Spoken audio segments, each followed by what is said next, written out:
Welcome to a new module focused on a fundamental programming skill, file input and output or file I/O. Up until now, our data only existed in memory while the program was running. If the program stopped, the data vanished. This module teaches you how to save and load data persistently to your hard drive.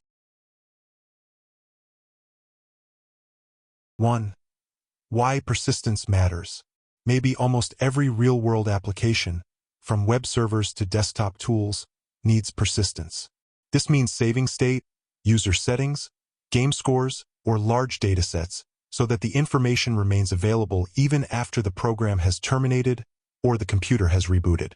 Files are the most basic and universal method for achieving this. 2.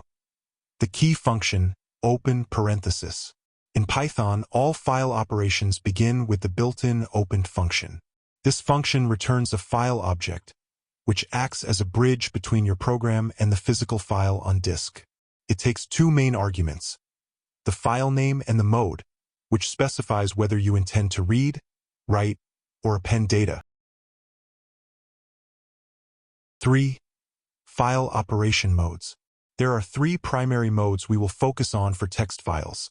R, for reading, W, for writing, and for appending. We must be careful with the W mode, as it will destroy the existing contents of a file if it already exists. 4.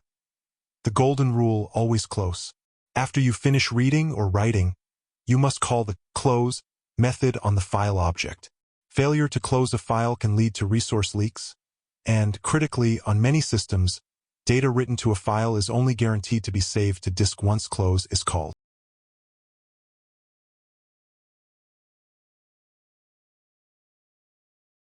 To summarize, understanding these basics sets the stage for file mastery.